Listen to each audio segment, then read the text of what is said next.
আজকের সমাজে যারা আজকের বরণীয় স্মরণীয় হয়ে আছে, যে মানুষগুলো আমাদের কাছে আজও পূজনীয় হয়ে আছে, সেই মানুষরা কেউ কিন্তু স্রোতের টানে গা ভাসাননি। যদি স্রোতের টানে গা ভাসিয়ে দিত তাহলে আজকের এই ভারতবর্ষের বুকে কাউকে আমরা পেতাম না। এই স্রোতের টানে গা ভাসানো মানে নদীর জলে গিয়ে গা ভাসানোর কথা আমি বলছি না।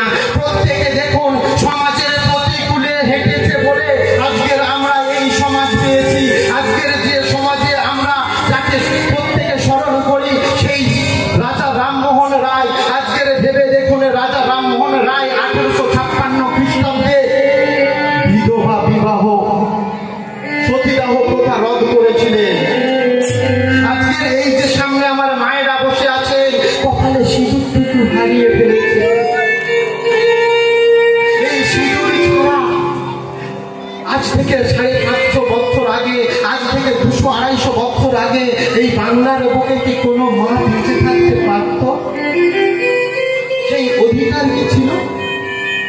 সেই অধিকার আমাদের কাছে কে এনে দিল? কে এনে দিল? কে এনে দিয়েছে? রাজা রামমোহন রায় 1856 খ্রিস্টাব্দে তিনি শুরু করছেন সতীদাহ প্রথা রদ আইন। আজকের যে মায়েরা বসে আছেন রাজা রামমোহন রায়ের জন্য, কিন্তু সেই দিনে সমাজ রাজা রামমোহন রায়কে মেনে নিতে পারেনি। ওই অত্যাচারিত সমাজ সেই দিনে রাজা রামমোহন রায়ের বিপক্ষে গিয়েছিল। কেউ কিন্তু রাজা রামমোহন রায়ের সঙ্গ দেয়নি।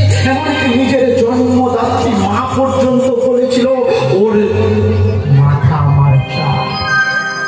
যে ছেলে সমাজের বিপক্ষে যায়, যে ছেলে সমাজের বিরুদ্ধে গিয়ে কথা বলে, সেই ছেলের মুখ আমি দেখতে চাই না। ওই ছেলের কাটা মুন্ডুটা আমার কাছে তোরা এনে দিতে পারি? ভেবে দেখুন, নিজের পরিবার পরিজন আত্মীয় পরিবর্গ সবাই যদি ভুলে যায় যা, কিন্তু জন্মদাত্রী মা পর্যন্ত এত কষ্ট করে কথা বলেছিল, তবু কিন্তু তিনি পিছুপা হননি। তিনি কিন্তু আপনাদের জন্য, আপনাদের মতো মায়েদের জন্য তিনি আজকের সমাজে বরণীয় হয়ে আছে। সমাজে সবার বিপক্ষে গিয়ে, স্রোতের প্রতিকূলে গিয়ে নিজের জায়গাটুকু করে নিয়েছিলেন। আজকের দেখুন পণ্ডিত ঈশ্বরচন্দ্র বিদ্যাসাগর, যার নাম আমরা অক্ষরে অক্ষরে জানি, যাকে আমরা প্রত্যেকে বিদ্যালয়ে দেখতে পাই, বইয়ের খাতা পাতা খুললে দেখতে পাই, সেই বিদ্যাসাগর কিন্তু আজকের একদিনে আমাদের মাথায় এসে বসেনি। বিদ্যাসাগরের ভূমিকা পায়নি, মহামনীষীর ভূমিকা পাননি। সেই বিদ্যাসাগরও কিন্তু একদিনে সমাজের প্রতিকূলে চলেছিলেন। সেই দিন ওই পণ্ডিত মানুষটাকেও কিন্তু সমাজ ছেড়ে কথা বলেনি। সেই দিন ওই পণ্ডিত সমাজ বিদ্যাসাগরকে কত কটূক্তি করেছিল একটা মানে শুনি। যখন বিদ্যাসাগর বলেছিল আমি বিধবা বিবাহ প্রচলন করতে চাই, আপনারা অনুমতি দেবেন হ্যাঁ কি না, তখন সমাজের বেশ বিশিষ্ট পণ্ডিত বর্গ এসে বলেছিল কেন তোমার বুঝি পুরানো প্রণয় ফিরে এসেছে? কত লজ্জাকর কথা। ভেবে দেখুন তো, আজকে একটা বৃদ্ধ বয়সে পণ্ডিত মানুষ তিনি এসে বলছেন আমি পুরানো বিধবা বিবাহ প্রচলন করব, আপনারা আমাকে অনুমতি দিন।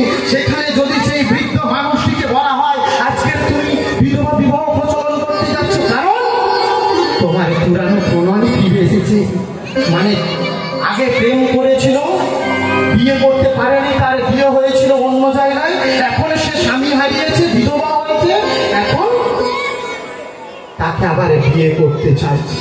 কত লজ্জাকর। বিদ্যাসাগর একটাই কথা বলেছিল আপনারা মানুন চায় না মানুন চায়, আমি বিধবা বিবাহ দিয়ে দেখাবই দেখাবো।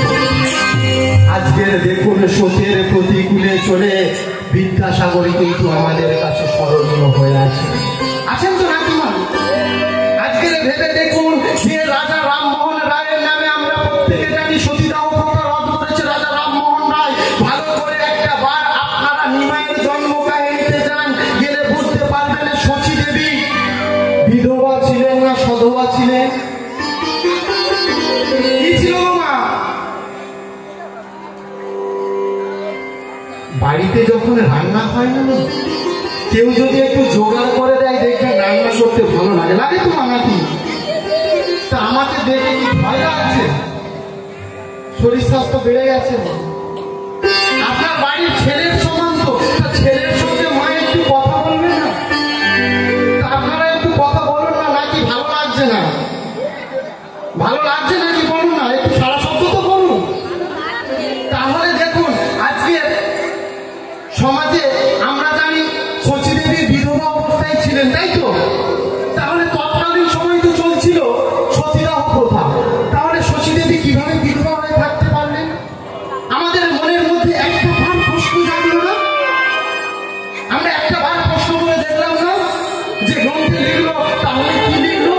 সতীদাহ প্রথা বন্ধ করছে রাজা রামমোহন রায়। তাহলে তার আগে শচীদেবী কিভাবে বেঁচে থাকতে পারে? শচীদেবী হতো ওই জ্বলন্ত চিতায় জগন্নাথ মিশ্রের সঙ্গে করে পুড়ে শেষ হয়ে যেতে পারে। দেখুন আজকের সমাজে আমাদের ঠিক সেই দশা হয়েছে। আমরা যদি কারোর বাড়িতে কোনো কিছু ঝগড়া করতে যাই না, বাড়িতে যদি শিক্ষা দীক্ষা না থাকে, তাদের আর্থিক অবস্থা যদি একটু দুর্বল থাকে, আমরা অনায়াসে বুক ফুলিয়ে চলে যাই। কিন্তু যদি সেই বাড়িতে শিক্ষিত মানুষ থাকে আর আর্থিক অবস্থা একটু ভালো থাকে, একবার বলুন তো বুক ফুলিয়ে যায় না যাওয়ার সময় বুকটা ধীরে ধীরে? এবং যেতে গেলে রীতিমতো আমাকে কাঁথায় হেঁটে যেতে হবে যে আমি কি বলবো এবং যুক্তি করে আমার সঠিক হবে কিনা। ঠিক তেমন তৎকালীন সময় আমার নিমাই পণ্ডিত 12 বছর বয়সে নিমাই পণ্ডিত উপাধি পেয়েছিলেন। সেই নিমাই পণ্ডিতের সামনে এমন কোন পণ্ডিত ছিল না যে গিয়ে যুক্তি তর্ক দাঁড় করিয়ে নিমাইয়ের মাঠে টানতে টানতে জ্বলন্ত চিতার মধ্যে তুলতে পারে, তাই কারোর সাহস হয়নি। আর সেই প্রথাটা আগে আমার নিমাই দেখিয়ে গিয়েছিলেন। নিমাই যে পদগুলো দেখিয়ে গিয়েছিলেন, আমরা বারেকের তরে সেই পদগুলো কিন্তু মেনে চলছি না, চললাম না। আজকের দেখুন সমাজের প্রতিকূলে যারা যারা ভেসেছিল, সমাজটাকে তারা তারা এগিয়ে নিয়ে গেছে। নেতাজি সুভাষচন্দ্র বসুর কথা ভেবে দেখুন, তিনি একজনের শিক্ষিত মানুষ ছিলেন। তিনি চাইলে কিন্তু অনায়াসে একটা ভালো চাকরি করে সংসার যাপন করতে পারতেন। তিনি কি করেছিলেন? তিনি কি তাই করলেন? একটি বারের জন্য তিনি ভাবলেন না। তিনি ভারত মাতার জন্য নিজের দেহ পণ করলেন। আজকের দেখুন সেই মানুষটার কি অবস্থা, শেষ পরিণতি আমরা কেউ জানতে পারলাম না। আমরা আজব দেশের বাসিন্দা। বলে যে সমাজের বিপরীতে চলবে, যে সমাজের বিপরীতে হাঁটবে, তাকে তো অধঃপতনে যেতে হবে। তার শেষ পরিণতি তোমরা কেউ জানতে পারবে না। সে কখনো কোনো মুহূর্তে কোথায় হারিয়ে যাবে, তোমরা তার কোনো কিনারা পাবে না। আর আমরা তো নিজেদের